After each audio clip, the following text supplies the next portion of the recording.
Well, first of all, I'll never forget the first time I met Trinh. I met him 19 years ago. That's 1-9, 19 years ago. It was the summer of 1998.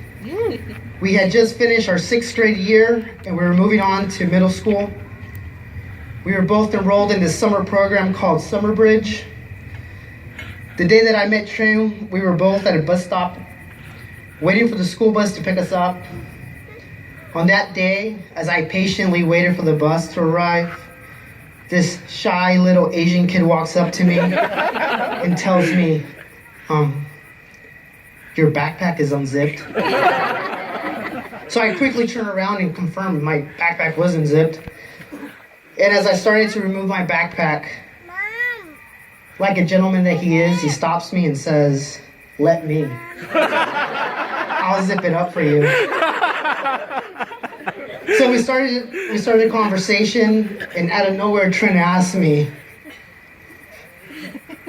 "Do you have a dad?" And I said, "No. Do you?" Trinh replies, "No, I don't either."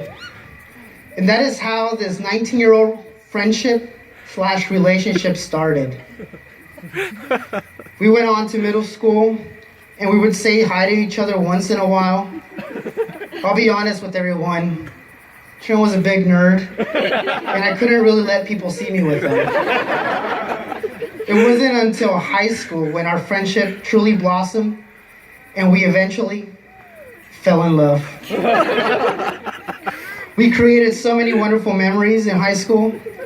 I remember peer pressuring Trinh to do things he didn't want to. Things I won't say today. I was also the person who taught him how to drive. Sorry, Mom. I used your car. That's right. I had a... Don't say that.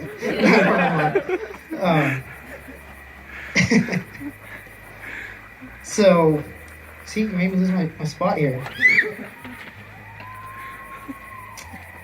And then I also even took Trinh to the emergency room once. And there's a lot more, but there's no time to mention all these memories.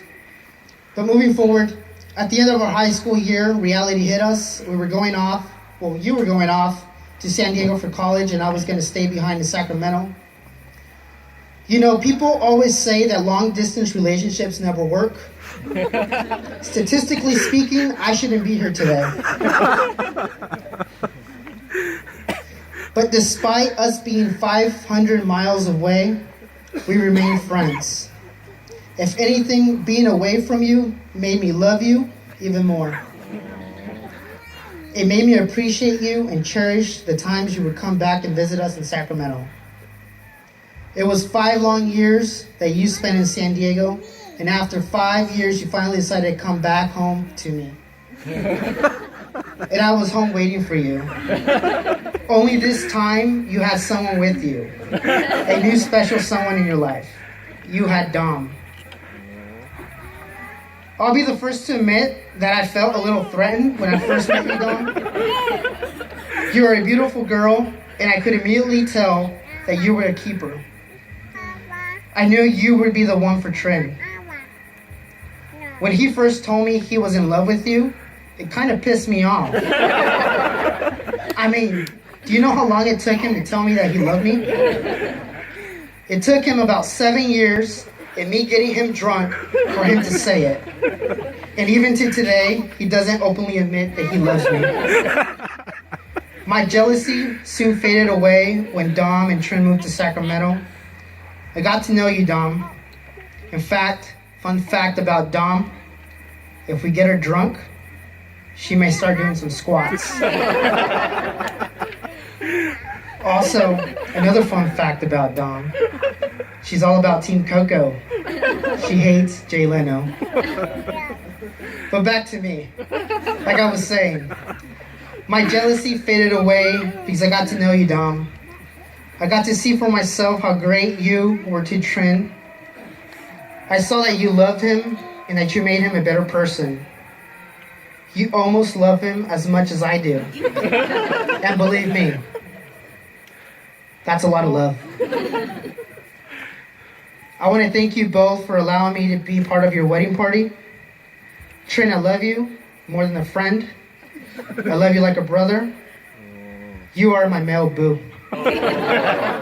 We grew up together, we laughed, we cried together, we lived together, we've traveled together, and now I get to share this special moment with you. Thank you. So I'll end this speech with this. If I can get the groomsmen to stand up, please.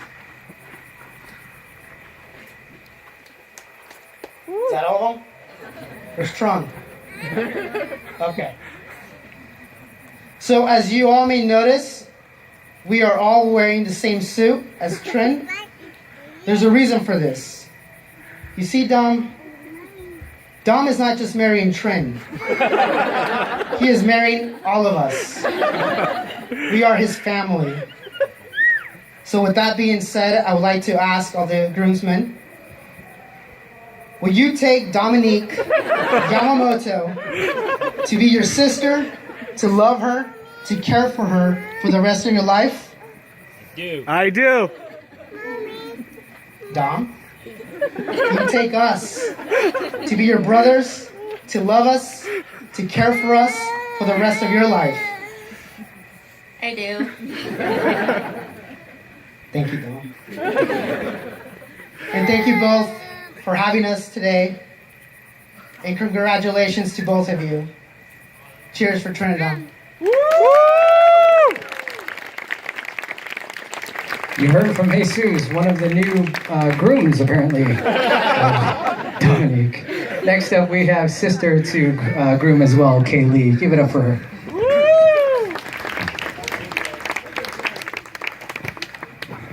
Hi everyone. I don't know how to follow that. Okay. Dom, when I first met you, I thought you were pretty awkward. Turns out you are awkward. And that's why you fit in our family. There's not one thing we would want to change about yourself. You and Trinh complement each other. You're calm and reserved, where Trinh is blunt and intense.